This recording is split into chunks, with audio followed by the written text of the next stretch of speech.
আমার বেয়েরা দোস্ত আবাব, এই দুইজনের একজনও মূর্খ না, দুজন শিক্ষিত, দুজন জ্ঞানী। একজনের জ্ঞান হইল আকলে মাস, আরেকজনের জ্ঞান হইল আকলে মাদ। ইঞ্জিনিয়ার সাহেবের কাছে জ্ঞান আছে বিল্ডিং বানানোর জ্ঞান।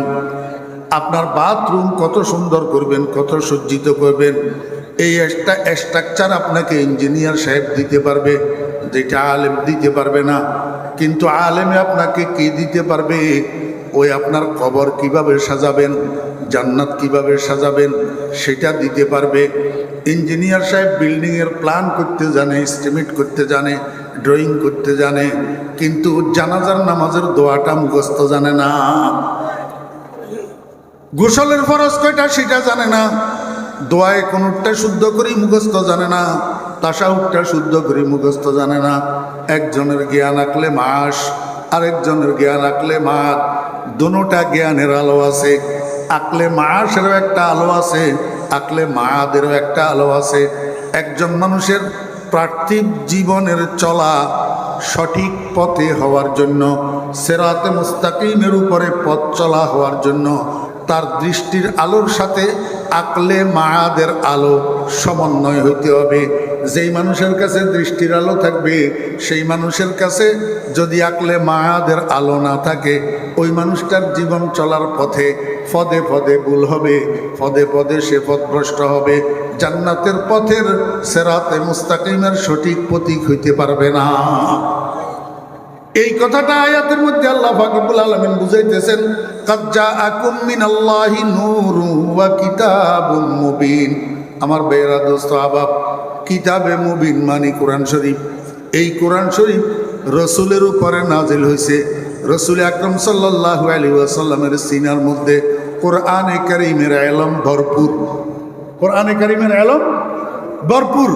কেমনে ভরপুর হয়েছে, কখন ভরপুর হয়েছে?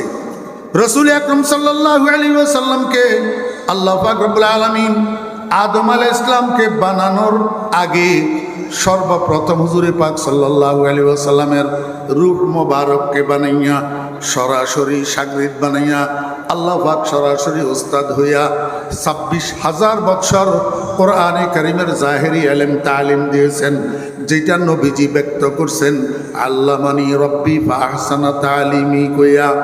আর 26,000 বছর কোরআনের বাতিনি ইলমের তালিম দিয়েছেন, যেটাকে নবীজি ব্যক্ত করছেন আদাবানি রব্বি ফাহসানা তাদিবি কইয়া। আমার বেরা দোস্ত আবাব, মোট 52,000 বছর মুহাম্মদুর রাসূলুল্লাহ সাল্লাল্লাহু আলাইহি ওয়াসাল্লামকে আল্লাহ পাক রব্বুল আলামিন কোরআনের জাহেরি বাতিনি ইলমের তালিম দিয়া আল্লাহর হাবিবের সিনা মোবারককে কোরআনে কারীমের ইলমের পরিপূর্ণ ভান্ডার বানাইয়া গোটা পৃথিবী নামক ইউনিভার্সিটির জন্য শিক্ষক বানাইয়া দুনিয়াতে প্রেরণ করছেন। এই কথাটা হুজুর পাক সাল্লাল্লাহু আলাইহি ওয়াসাল্লাম বলছেন, ইন্নামা বুইস্তু মুআল্লিমা। আমার ভাইরা দোস্ত আবাব, এই কথাটা আমি দুনিয়ার মানুষকে বোঝানোর জন্য আজকে এই আয়াতটা তেলাওয়াত করছি। আমার ভাইরা, আপনি যত শিক্ষিত হন না কেন, যত জ্ঞানী গুণী হন না কেন, আপনি MA পাশ করেন, MBA করেন, BBA করেন, ডাক্তার হন, ইঞ্জিনিয়ার হন, উকিল হন, ব্যারিস্টার হন, যতক্ষণ পর্যন্ত রসুল আকরাম সাল্লাল্লাহু আলাইহি ওয়াসাল্লামের উপর যেই কিতাবে মুবিন নাজিল হয়েছে, ওই কিতাবে মুবিনের যে ইলম হুজুরে পাক সাল্লাল্লাহু আলাইহি ওয়াসাল্লামের সিনার মধ্যে, ওই ইলমের নাম আকলে মাআদ, ওই ইলমের জ্ঞানের নাম আকলে মাআদ।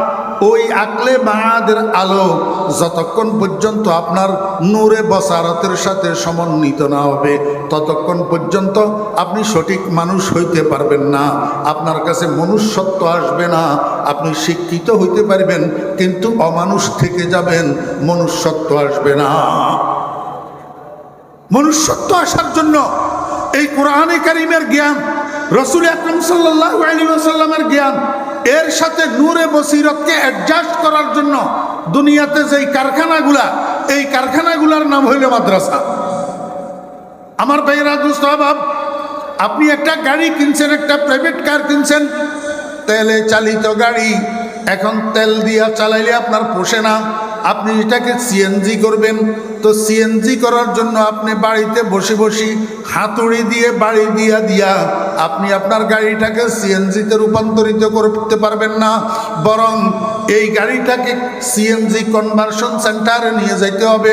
সেখানে কনভার্সন সেন্টারের মধ্যে গ্যারেজে মিস্ত্রি আছে, কারিগর আছে, তারা প্রসেস করে দিবে, তারপরে আপনার গাড়িটা সিএনজিতে রূপান্তরিত হবে।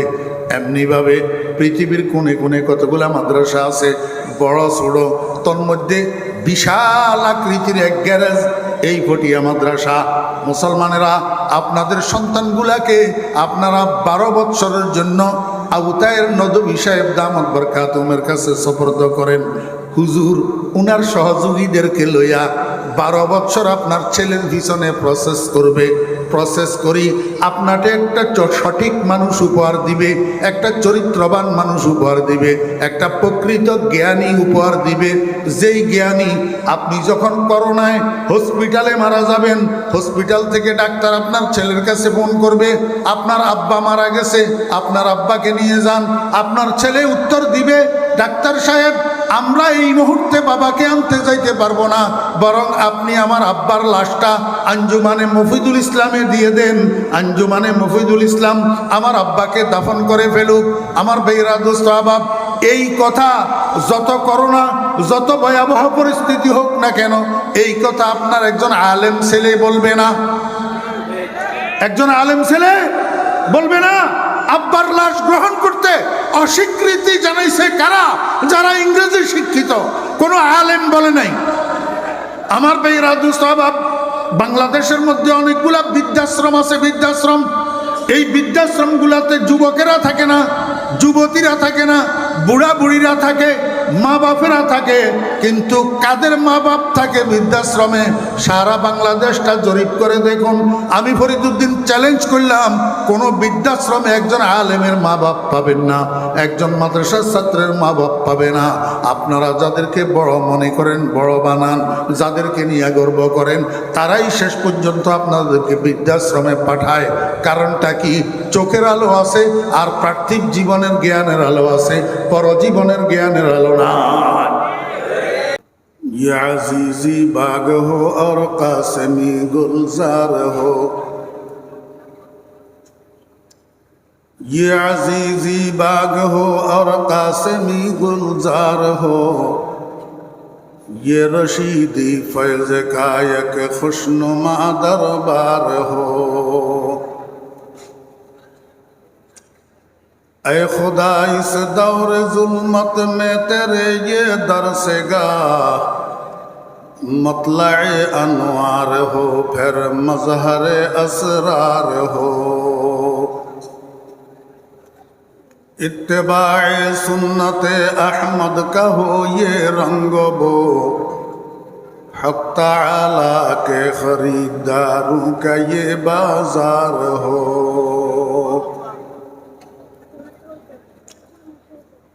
वाजिबुल एहतराम गिरामी कदर हजरात उलमाए किराम, अजीज़ तलबाए इज़ाम, समावेत बेरादरान इस्लाम, महान अल्लाह रब्बुल आलमीनेर अफुरंत शेष दयार एहसान अल्लाह रब्बुल आलमीन आमार मतो एकटा नालायक अदम जाहेल गुनागारके जामिया इस्लामिया जमिरिया पटियार महती सालाना जलसाय आसार माइकेर सामने बसार आपनादेर थेके दोया नेওয়ার आल्लाह पाक आमी अदमके सुयोग करे दिलेन। এই জন্য আমি আল্লাহ পাকের শুকর আদায় করতেছি, আলহামদুলিল্লাহ। আমি অন্তর থেকে বলতেছি যে এখানে বসতে কথা বলতে আমার কাছে শরম লাগতেছে। এই চেয়ার, এটা ফটিয়ার মুফতি সাহেব রহমতুল্লাহ আলাইহির চেয়ার। এখানে আমি দেখছি খতিবে আজম হজরত মৌলানা সিদ্দিক আহমদ সাহেব রহমতুল্লাহ আলাই তকরির করছেন। এখানে আমি দেখছি বাবুনগরের হজরত মৌলানা হারুন সাউজুর রহমতুল্লাহ আলাই তকরির করছেন। এখানে আমি দেখছি হজরত নানুপুরি হুজুর রহমতুল্লাহ আলাই তকরির করছেন। আজকে কালের আবর্তে কাব্বারানা মৌতু কুবারা, বড়দের মৃত্যু আজকে বড়দের আসনে আমাদেরকে বসতে বাধ্য করতেছে। আমি কিন্তু এই চেয়ারের উপযুক্ত না, তারপরেও আল্লাহ পাকের শুকর করতেছি। এই জন্য হুমুল জুলাসা উলা ইয়াশকা জালিসুহুম, রাসূল আকরাম সাল্লাল্লাহু আলাইহি ওয়াসাল্লামের বাণী যদি সত্য হয়, এই মাইকের সামনে যারা বসতেছে উনাদের লিস্টের মধ্যে যদি আমি অদমের নামটা উঠে, কিয়ামতের ময়দানে আল্লাহ পাক রব্বুল আলামিন উলামায়ে কেরামদেরকে ডাকবেন। ডাকি প্রথমে কিছু জজর ও তৌবিখ করবেন, ডাঁট ডপট করবেন। হেই, তোদেরকে এলম দিয়েছিলাম, এলম মতো আমল করস নাই, এলম মতো কাজ করস নাই, এলমের আশায়াত করস নাই, কি জন্য এলম দিয়েছিলাম? কিছু জজর ও তৌবিখ করবেন। শেষে বলবেন, আচ্ছা যা, এলেম তো মোহাব্বত করে দিয়েছিলাম, তোদের কল্যাণ কামনার জন্যই তো তোদেরকে এলম দিয়েছিলাম, ঠিক আছে সবাই জান্নাতে চলে যা। সমস্ত উলামায়ে কেরামকে আল্লাহ পাক জান্নাতে পাঠাই দিবেন। এখন আমার খালি ভয় হয় ওই লিস্টের মধ্যে আমার নামটা থাকবে কিনা। যদি থাকে তো বাঁচি গেলাম, না থাকলে তো উপায় নেই। এই মজলিসগুলার মধ্যে যে আল্লাহ পাক বসাইতেছেন, এই চেয়ারগুলাতে যে আল্লাহ পাক বসাইতেছেন, এই উসিলায় যদি নামটা উলামায়ে কেরামের লিস্টের মধ্যে উঠে যায় তাহলে তো আলহামদুলিল্লাহ। এই উদ্দেশ্যে আমার বসা। এখানে অনেক তালেবে ইলম ভাইরা আছেন, ফটিয়া মাদ্রাসার দাওরে হাদিসে পড়েন, এফতায় পড়েন, আদব বিভাগে পড়েন। আমি ফরিদুদ্দিনকে পড়াইতে পারবেন এমন তালেবে ইলম ভাইরাও আছেন। বিশেষ করে ফটিয়া মাদ্রাসার আসাতিজায়ে কেরাম, ওনাদের সামনে তো আমি তিফলে মুক্তব না।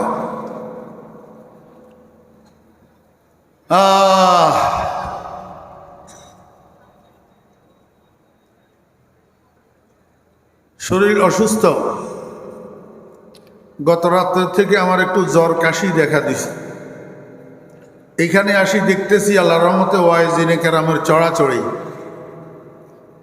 এরকম জানলে আমি না আসতে পারলে আমার জন্য বেশি ফায়দা হইতো।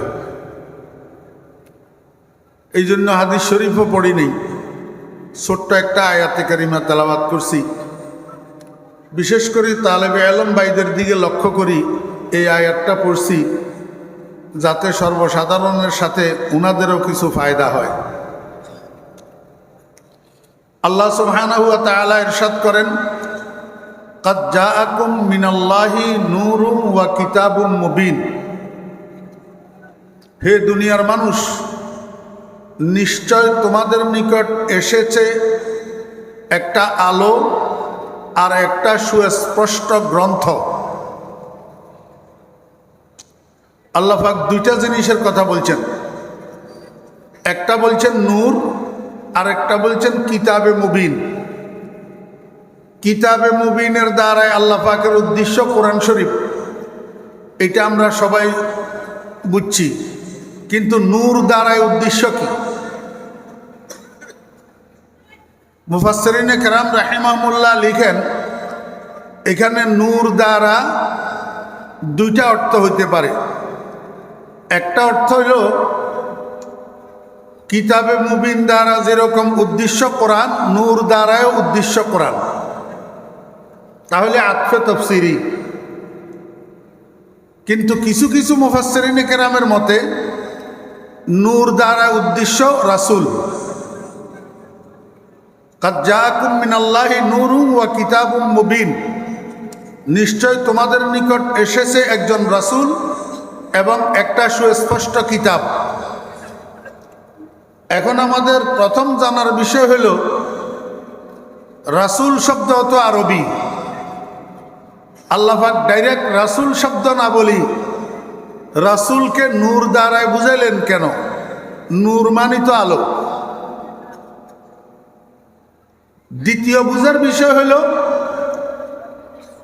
আগে নূর বললেন, পরে কিতাবে মুবিন বললেন। আগে কিতাবে মুবিন বলতে পারতেন, পরেও তো নূর বলতে পারতেন।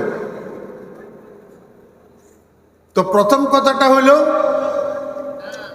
রাসূল না বলি নূর বললেন কেন? আমাদের দেশে শিক্ষার্থীরা সন্ধ্যার সময় বাসায় বলেন আর শিক্ষা প্রতিষ্ঠানে বলেন লেখাপড়া করার জন্য বসে। তো যেই রুমে লেখাপড়া করার জন্য বসে ওই রুমে আগে বাতি জ্বালায় না আগে বই খোলে?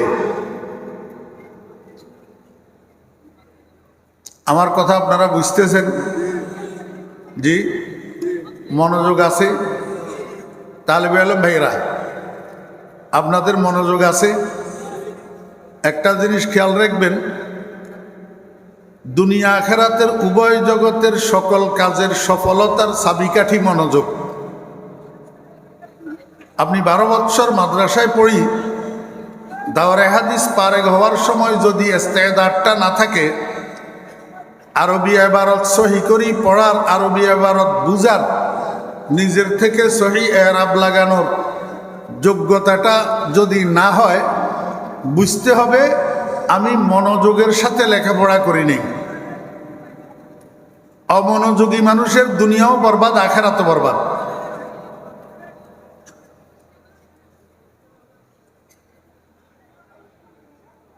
এটা ঠিক না। এই ভাই, জুতা কতগুলো হাতের মধ্যে লইয়া আপনি মাঝখানে মাঝখানে, এটা কি? সব মানুষ আপনার দিকে তাকাই রয়েছে। আপনাদের মনোযোগ আছে? জি ও ভাই, আমি ছোট হইলেও একটু বলেন না। ছাত্ররা সন্ধ্যার সময় রুমে লেখাপড়া করার জন্য বসে না, তা আগে বাতি জ্বালায় না আগে কিতাব খোলে? কেন? বাতি না জ্বালাইলে আলো নাই, অন্ধকার। অন্ধকারের মধ্যে বই খুলি কিতাব খুলি কোনো লাভ নাই, এটা পড়া যাবে না। এর দ্বারাই কি বুঝলেন? আলো মুকদ্দম, বই মুআক্খর। আলো মুকদ্দম, বই মুআক্খর। আগে আলো তারপরে বই, আগে আলো তারপরে কিতাব। এই জন্য আল্লাহ পাক রব্বুল আলামিন আগে আলো বলছেন, পরে কিতাব বলছেন। আরেকটা কথা বুঝেন, শিক্ষকে একটা বইয়ের একটা কিতাবের যেই দিন যেই সবকটা যেই পাঠটা পড়াইলো এইটা ছাত্ররা বুঝলো, এর পরের পাঠটা পরের সবকটা যতক্ষণ শিক্ষকে না বুঝাইতে না পড়ায় ততক্ষণ ছাত্ররা বুঝে না। এই জন্য ক্লাসে যদি শিক্ষক না আসে কোনো কারণে, তো সেদিন ছাত্ররা কিতাব খুলি বই খুলি কোনো লাভ নাই। কারণ শিক্ষকে যেই পড়াটা পড়াই দেয় নাই ওই পড়াটা ছাত্রদের জন্য অন্ধকারের শামিল, বুঝবে না শিক্ষক ছাড়া। তাহলে এইবার বুঝে থাকলে বলুন, ওইখানে আলো ছাড়া বই খুলি লাভ নাই, এইখানে শিক্ষক ছাড়া বই খুলি লাভ নাই। তাহলে শিক্ষক কিসের মতো হইল? কথা কয় না, আলোর মতো। শিক্ষক কিসের মতো হইল? আলোর মতো। এই জন্য আল্লাহ পাক নূর বলছেন, রসুল বলেন নাই। কেন নূর বলছেন? যে মুহাম্মদুর রাসূলুল্লাহ সাল্লাল্লাহু আলাইহি ওয়াসাল্লাম রসুল। আল্লাহ পাক আসমান থেকে যেই কিতাব উনার উপরে নাজিল করছেন ওই কিতাবটা উম্মতকে কিয়ামত পর্যন্ত আনেওয়ালা উম্মতকে বুঝাই দেওয়ার জন্য আল্লাহ পাক উনাকে শিক্ষক বানাইয়া পাঠাইছেন। আর শিক্ষক যেহেতু আলোর মতো, এই জন্য আল্লাহ পাক রাসূল না বলি, মুআল্লিম না বলি, আলো বলছেন। তাহলে কি বুঝলাম? আল্লাহ পাক আমাদেরকে বুঝাইতেছেন যে আমি তোমাদের জন্য একটা কিতাবও পাঠাইছি, সাথে আলো স্বরূপ একজন শিক্ষকও পাঠাইছি, একজন শিক্ষকও পাঠাইছি। এখানে আমাদের বুঝার বিষয় আছে, আল্লাহ পাক যে নূর বলছেন, নূর, নূরের থেকে মুরাদ রসুল, আর রসুল হলেন গোটা পৃথিবীর মানুষের জন্য শিক্ষক। এখন এখানে নূরের দ্বারায় রসুলের কোন নূর মুরাদ, এইটা বুঝার জন্য আগে আমাদেরকে নূরের ভাগ বুঝতে হবে। আলো, আলো, এই আলোটা দুই ভাগে বিভক্ত, একটা হইল নূরে জাতি আর একটা হইল নূরে খারেজি। নূরে জাতি হইল চোখের আলো, আর নূরে খারেজি হইল সূর্যের আলো, চন্দ্রের আলো, লাইটের আলো, এগুলা হইল নূরে খারেজি। একটা আলো আর একটা আলোর জন্য লাজেম মলজুম। চোখের আলো ওই সময় কাজে লাগে যখন বাহ্যিক আলো থাকে, বাহ্যিক আলো ওই সময় কাজে লাগে যখন চোখের আলো থাকে। চোখের আলো 2 পয়সার কাজেও আসে না যদি বাইরে আলো না থাকে, আর বাহ্যিক আলো 2 পয়সার কাজে আসে না যখন চোখে আলো না থাকে। এই কথাটা আপনারা বুঝছেন? প্রত্যেকটা মানুষের জীবন চলার মধ্যে 2টা রাস্তা আছে, একটা রাস্তা জাহান্নামের রাস্তা আর একটা রাস্তা জান্নাতের রাস্তা। এখন গোটা পৃথিবী অন্ধকারে নিমজ্জিত, একজন মানুষ জান্নাতের সঠিক পথের পথিক হওয়ার জন্য তার একটা আলোর দরকার। সেই আলোটা কোন আলো? এই আলোটা আল্লাহ পাক এখানে বুঝাইতেছেন। আমি আপনাদেরকে বুঝাইছিলাম যে একটা হলো নূরে জাতি আর একটা নূরে খারেজি। নূরে জাতি হইল চোখের আলো, আর নূরে খারেজি হইল চন্দ্রের আলো, সূর্যের আলো, লাইটের আলো। একটা আরেকটার জন্য লাজেম মলজুম। দুটোটা আলো যখন একসাথ হয় তখন যাইয়া একজন মানুষের পথ চলা সহজ হয়, একজন মানুষের পথ চলা সুগম হয়। কিন্তু এখানে আরো একটা বিষয় আছে, সেটা কি? নূরে জাতি যেটা, এইটা আবার 2 ভাগে বিভক্ত। একটা হইল নূরে বসিরত আর একটা হইল নূরে বসারত। নূরে জাতি যেটা, এই নূরে জাতি আবার 2 ভাগে বিভক্ত। একটা নূরে বসারত আর একটা হইল নূরে বসিরত। একটা চোখের আলো, দৃষ্টির আলো, আর একটা হইল জ্ঞানের আলো। এইটাও আবার একটা আরেকটার জন্য লাজেম মলজুম। একজন মানুষের চোখের আলো আছে কিন্তু জ্ঞানের আলো নাই, ওই মানুষটা পার্থিব জীবনে উন্নতি সাধন করতে পারবে না। একজন মানুষের জ্ঞানের আলো আছে কিন্তু চোখের আলো আছে, এই মানুষটাও উচ্চ লক্ষ্যে পৌঁছানো সম্ভব হয় না। এই দুইটাও একটা আরেকটার জন্য লাজেম মলজুম। আমার ভাইয়েরা, দোস্ত আহবাব, এই 2টা আলো যখন একসাথ হয়, নূরে বসারত আর নূরে বসিরত, তখন ওই মানুষটা দুনিয়ার জীবনে উন্নতি সাধন করতে পারে। দেখেন, একজন মানুষের কাছে দৃষ্টির আলো আছে কিন্তু শিক্ষার আলো নাই, জ্ঞানের আলো নাই, লেখাপড়া করে নাই, এই মানুষটা চেয়ারম্যান হইতে পারে না, মেম্বার হইতে পারে না, এমপি হইতে পারে না, মন্ত্রী হইতে পারে না, প্রধানমন্ত্রী হইতে পারে না, প্রেসিডেন্ট হইতে পারে না, উকিল হইতে পারে না, ব্যারিস্টার হইতে পারে না, জজ হইতে পারে না, যদি চোখের আলোর সাথে জ্ঞানের আলো না থাকে। আমার ভাইয়েরা, খুব সূক্ষ্ম একটা বিষয় আমি আপনাদেরকে বোঝানোর চেষ্টা করতেছি, একটু মনোযোগ লাগবে। মানুষ দৃষ্টির আলোর সাথে জ্ঞানের আলোর সমন্বয়ে পার্থিব জীবনের উন্নতি সাধন করে, কিন্তু এই জ্ঞানের আলো থাকা সত্ত্বেও মানুষের প্রত্যেক কদম ভুল পথে চলে, অন্যায়ের পথে চলে, জুলুমের পথে চলে, দুর্নীতির পথে চলে। এটার কারণ কি? নূরে বসারতও আছে, নূরে বসিরতও আছে, দৃষ্টির আলোও আছে, জ্ঞানের আলোও আছে, তারপরেও দেশের টাকা চুরি করি লন্ডনে পাঠায় কেন, আমেরিকায় পাঠায় কেন, সিঙ্গাপুরকে সিঙ্গাপুরকে সেকেন্ড হোম বানায় কেন? মালয়েশিয়াকে সেকেন্ড হোম বানায় কেন? মানুষ খুন করে কেন? গুম করে কেন? নারী নির্যাতন করে কেন? নারী দর্শন করে কেন? দৃষ্টির আলো আছে, দৃষ্টির আলো আছে, জ্ঞানের আলো আছে, তারপরেও মানুষ আল্লাহর নাফরমানি করে কেন? জাহান্নামের পথে চলে কেন? এটার কারণ হলো জ্ঞানের যে আলোটা, এই জ্ঞানের আলোটা আবার দুই ভাগে বিভক্ত। জ্ঞান দুই ভাগে বিভক্ত, এই জন্য জ্ঞানের আলো দুই ভাগে বিভক্ত। জ্ঞান দুই ভাগে বিভক্ত, একটা জ্ঞানকে বলে আকলে মাস, আর একটা জ্ঞানকে বলে আকলে মাত। আকলে মাস হইল ওই জ্ঞানের নাম যেই জ্ঞানের দ্বারায় মানুষ পার্থিব জীবনকে সুন্দর করে, পার্থিব জীবনকে সুসজ্জিত করে। আর আকলে মাদ হইল ওই জ্ঞানের নাম যেই জ্ঞানের দ্বারায় মানুষ পরজীবনকে সুসজ্জিত করে। আমি আপনাদেরকে একটা উদাহরণ দিই। আপনার কাছে 40 ডিসিমেল জায়গা আছে, 50 লক্ষ টাকা আছে। আপনি এই জায়গার মধ্যে ডবল ইউনিটের 3 তলা একটা ভবন উঠাবেন।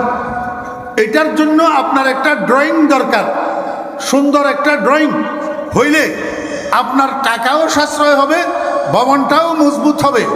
এখন এই ড্রয়িংটা আপনাকে কে করে দিবে? একজন ইঞ্জিনিয়ার। ইঞ্জিনিয়ারের কাছে যাইয়া তাকে 5-7 হাজার, 10 হাজার, 20 হাজার টাকা দিলে সে আপনাকে একটা বিল্ডিংয়ের ড্রয়িং করে দিবে, যেই কাজটা আমি ফরিদুদ্দিনের দ্বারাই সম্ভব না। আবার আমি ঢাকার শান্তিনগর মসজিদে জুমার নামাজ পড়াই, 1 ঘন্টা বয়ান করি, এরপরে মুখস্থ খুতবা দিই, এরপরে জুমার নামাজের ইমামতি করি, সর্বশেষ মুসল্লিদেরকে লইয়া দোয়া করি, নামাজের পর্বটা সমাপ্ত করি। ইঞ্জিনিয়ার সাহেবকে যদি বলেন, হুজুর ইঞ্জিনিয়ার সাহেব আজকে আমাদের খতিব সাহেব হুজুর আসে নাই, আপনি একটু এই কাজটা সমাধা করেন, ইঞ্জিনিয়ার সাহেব বলবে আমার দ্বারাই সম্ভব না। ঠিক না? ঠিক বলেন। তাহলে একজনে বিল্ডিংয়ের ড্রয়িং করতে পারে না, আরেকজনে জুমার নামাজের খুতবা দিতে পারে না। এই দুইজনের কোন জনকে আপনি জ্ঞানী বলবেন আর কোন জনকে মূর্খ বলবেন? এটা ঠিক করেন। আমার বেরা দোস্ত আহবাব, এই দুইজনের একজনও মূর্খ না, দুজন শিক্ষিত, দুজন জ্ঞানী। একজনের জ্ঞান হইল আকলে মাস, আরেকজনের জ্ঞান হইল আকলে মাদ। ইঞ্জিনিয়ার সাহেবের কাছে জ্ঞান আছে বিল্ডিং বানানোর জ্ঞান। আপনার বাথরুম কত সুন্দর করবেন, কত সজ্জিত করবেন, এই একটা স্ট্রাকচার আপনাকে ইঞ্জিনিয়ার সাহেব দিতে পারবে, যেটা আলেম দিতে পারবে না। কিন্তু আলেমে আপনাকে কি দিতে পারবে? ওই আপনার কবর কিভাবে সাজাবেন, জান্নাত কিভাবে সাজাবেন, সেটা দিতে পারবে। ইঞ্জিনিয়ার সাহেব বিল্ডিংয়ের প্ল্যান করতে জানে, এস্টিমেট করতে জানে, ড্রয়িং করতে জানে, কিন্তু জানাজার নামাজের দোয়াটা মুখস্থ জানে না। গোসলের ফরজ কয়টা সেটা জানে না। দোয়ায় কোনটা শুদ্ধ করি মুখস্থ জানে না, তাশাহুদটা শুদ্ধ করি মুখস্থ জানে না। একজনের জ্ঞান আকলে মাস, আরেকজনের জ্ঞান আকলে মাদ। দুটোটা জ্ঞানের আলো আছে। আকলে মাসেরও একটা আলো আছে, আকলে মাদেরও একটা আলো আছে।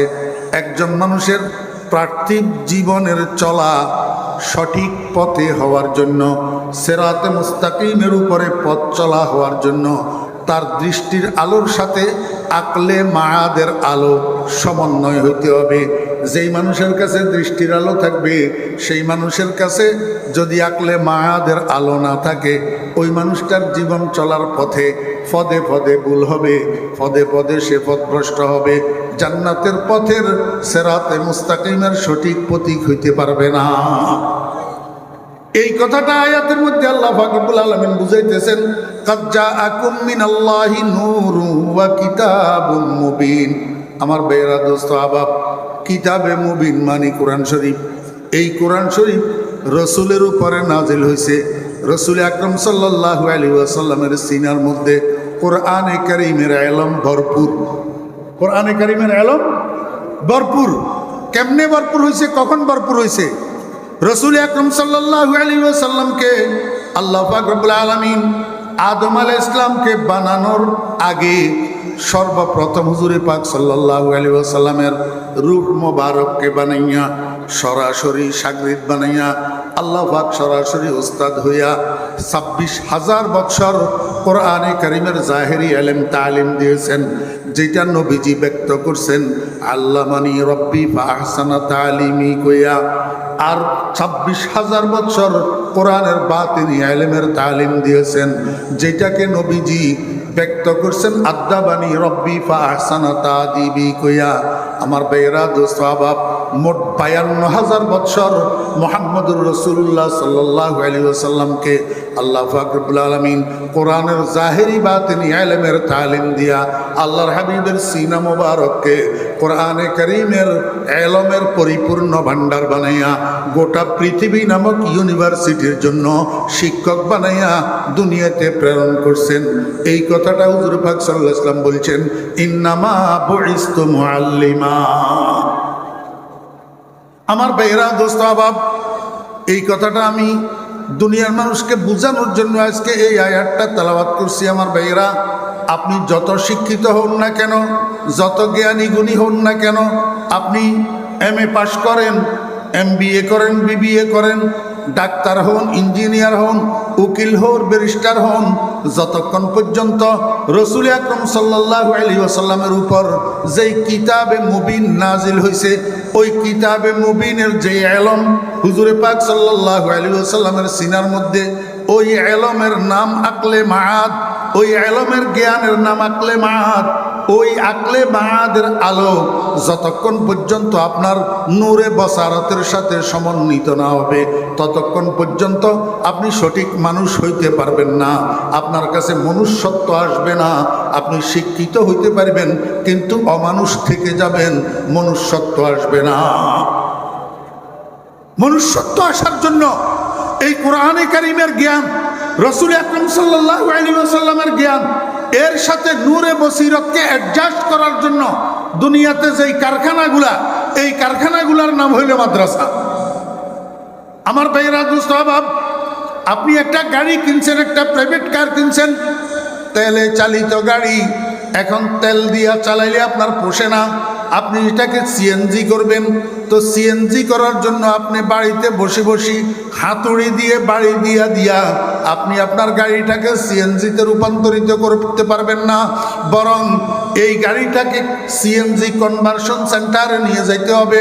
সেখানে কনভার্সন সেন্টারের মধ্যে গ্যারেজে মিস্ত্রি আছে, কারিগর আছে, তারা প্রসেস করে দিবে, তারপরে আপনার গাড়িটা সিএনজিতে রূপান্তরিত হবে।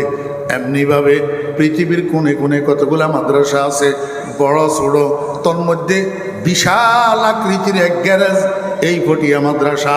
মুসলমানেরা, আপনাদের সন্তানগুলাকে আপনারা 12 বৎসরের জন্য আবু তাহের নদভী সাহেব দামাত বরকাতুমের কাছে সুপর্দ করেন। হুজুর উনার সহযোগীদেরকে লইয়া 12 বৎসর আপনার ছেলের পিছনে প্রসেস করবে। প্রসেস করি আপনাকে একটা সঠিক মানুষ উপহার দিবে, একটা চরিত্রবান মানুষ উপহার দিবে, একটা প্রকৃত জ্ঞানী উপহার দিবে। যেই জ্ঞানী আপনি যখন করোনায় হসপিটালে মারা যাবেন, হসপিটাল থেকে ডাক্তার আপনার ছেলের কাছে ফোন করবে, আপনার আব্বা মারা গেছে, আপনার আব্বাকে নিয়ে যান। আপনার ছেলে উত্তর দিবে, ডাক্তার সাহেব আমরা এই মুহূর্তে বাবাকে আনতে যাইতে পারবো না, বরং আপনি আমার আব্বার লাশটা আঞ্জুমানে মফিদুল ইসলামে দিয়ে দেন। আঞ্জুমানে মফিদুল ইসলাম আমার আব্বাকে দাফন করে ফেলুক। আমার ভাইয়েরা দোস্ত আহবাব, এই কথা যত করোনা, যত ভয়াবহ পরিস্থিতি হোক না কেন, এই কথা আপনার একজন আলেম ছেলে বলবে না। একজন আলেম ছেলে বলবে না। আব্বার লাশ গ্রহণ করতে অস্বীকৃতি জানাইছে কারা? যারা ইংরেজি শিক্ষিত, কোনো আলেম বলে নাই। আমার ভাইয়েরা দোস্ত আহবাব, বাংলাদেশের মধ্যে অনেকগুলা বৃদ্ধাশ্রম আছে, বৃদ্ধাশ্রম। এই বৃদ্ধাশ্রমগুলাতে যুবকেরা থাকে না, যুবতীরা থাকে না, বুড়া বুড়িরা থাকে, মা বাপেরা থাকে। কিন্তু কাদের মা বাপ থাকে বৃদ্ধাশ্রমে? সারা বাংলাদেশটা জরিপ করে দেখুন। আমি ফরিদউদ্দিন চ্যালেঞ্জ করলাম, কোনো বৃদ্ধাশ্রমে একজন আলেমের মা বাপ পাবেন না, একজন মাদ্রাসার ছাত্রের মা বাপ পাবে না। আপনারা যাদেরকে বড় মনে করেন, বড় বানান, যাদেরকে নিয়ে গর্ব করেন, তারাই শেষ পর্যন্ত আপনাদেরকে বৃদ্ধাশ্রমে পাঠায়। কারণটা কি?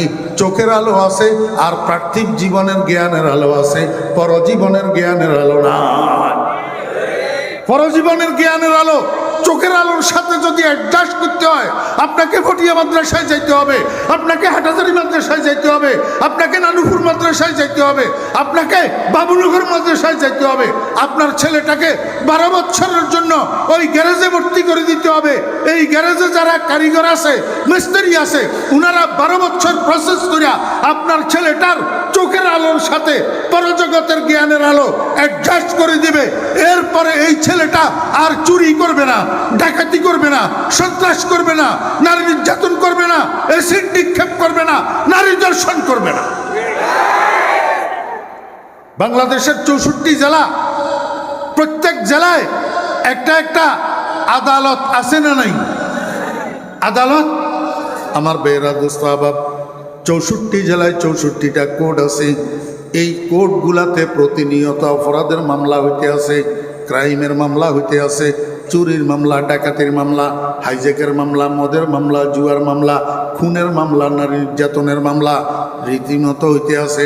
আমি আপনাদেরকে চ্যালেঞ্জ করলাম, আমার সাংবাদিক ভাইরা যদি থাকেন, আমি চ্যালেঞ্জ করে বললাম, কোনো বাপের বেটা যদি থাকেন, এই যে এখন কি মাস চলতেছে, নভেম্বর মাস, তার আগের মাস অক্টোবর মাস, অক্টোবর মাস 30 দিনে গেছে, 30 দিনে এই অক্টোবর মাসের 30 দিন একটু জরিপ করেন। বাংলাদেশের 64 কোর্টে, 64 জেলার 64টা জজ কোর্টে যেই ক্রাইমের মামলাগুলা হয়েছে, এই ক্রাইমের মামলাগুলার মধ্যে প্রত্যেক মামলায় এক বা একাধিক জন আসামি আছে, বিবাদী আছে। এই বিবাদীগুলা কারা? এই বিবাদীগুলা 2025 সালের অক্টোবর মাসের 30 দিনে বাংলাদেশের 64 জেলার 64টা কোর্টে যেই মামলাগুলা হয়েছে, এই মামলার আসামি যারা, এই মামলার বিবাদী যারা, এই মামলার ক্রিমিনাল অপরাধী যারা, তাদেরকে জরিপ করেন আপনারা। বুকে হাত দিয়ে একটু বলতে হবে, এই আসামিগুলা, এই ক্রিমিনালগুলা, এই বিবাদীগুলা শতকরা কত পার্সেন্ট মাদ্রাসার ছাত্র আর শতকরা কত পার্সেন্ট আলেম? কথা কয় না? হ্যাঁ, কত পার্সেন্ট? আমার ভাইয়েরা দোস্ত আবাব, আমি যদি একটু ধরি, 100 জনের মধ্যে 5 জন আমার ছাত্র আছে, 5 জন আমার সহকর্মী আছে, 5 জন আলেম, 5 জন তালেবে আলেম, আর বাকি 95 জন কাদের প্রোডাক্ট? বাকি 95 জন কলেজের প্রোডাক্ট, বাকি 95 জন ইউনিভার্সিটির প্রোডাক্ট, মাদ্রাসার প্রোডাক্ট না। এরপরেও চোখে আঙ্গুল দিয়া দেখাই দেওয়ার পরে, এরপরে তো আপনার মাদ্রাসায় ছেলেদের না, মাদ্রাসায় ছেলেদেরকে পড়ান না। আপনারা সাহেবের আব্বা হইতে চান, ডাক্তারের আব্বা হইতে চান, উকিলের আব্বা হইতে চান, ব্যারিস্টারের আব্বা হইতে চান, শেষ পর্যন্ত সন্ত্রাসীর আব্বা হইয়া যান, আলেমের আব্বা হইতে রাজি নেই। হ্যাঁ, আল্লাহু আকবার। আমার ভাইরা দোস্ত আবাব, প্রথম কথা হইল, প্রথম কথা, এখনো সময় আছে, আল্লাহর ওয়াস্তে ছেলেদেরকে মাদ্রাসায় পড়ান। 6 বছর বয়সে আপনার ছেলেটাকে নুরানি মাদ্রাসায় দেন। নুরানিতে 3 বছর পড়ার পরে আপনার ছেলেটাকে হেফজখানায় দেন।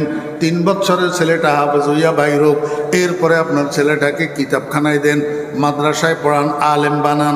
দ্বিতীয় কথা যেটা, সেটা হইল উঠকে বৈঠকে, চলায় ফেরায়, ব্যক্তিগত জীবনে, পারিবারিক জীবনে, সামাজিক জীবনে আল্লাহর হাবিব জনাবে রাসূলুল্লাহ সাল্লাল্লাহু আলাইহি ওয়াসাল্লামের সুন্নতের অনুসরণ করেন। আজকে বিশ্বব্যাপী মুসলমানের এই দুর্দশা কেন? মুসলমানেরা ইচ্ছায় অনিচ্ছায় আমার নবীর সুন্নত ছাড়ি দি ইউরোপিয়ান কৃষ্টি কালচারে অভ্যস্ত হয়েছে, হিন্দুদের আদর্শ গ্রহণ করছে, ইহুদি খ্রিস্টানের আদর্শ গ্রহণ করছে, নবীজির আদর্শ নাই। এমনি নবীজির মহব্বত দেখায়, সুন্নতের কথা বলে, কিন্তু করে বেদাত। করে কি? বেদাত। এখন আজকে তো আর সময়ও নাই, আর আমার শরীরও কাটে না, অসুস্থ, এই জন্য একটু বিশ্লেষণ করতে পারলাম না। আল্লাহ যদি বাসায় কোনো সময় করব। কয় সুন্নতের কথা, কয় নবী প্রেমের কথা, কিন্তু করে বেদাত। করে কি? বেদাত।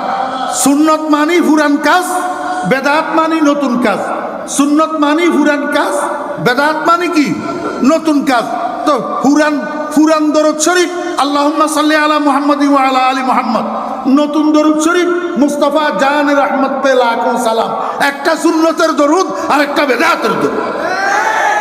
ওয়া আখিরু দাওয়ানা আলহামদুলিল্লাহি রাব্বিল আলামিন। আসসালামু আলাইকুম ওয়া রাহমাতুল্লাহ। সম্মানিত হাজিরিন,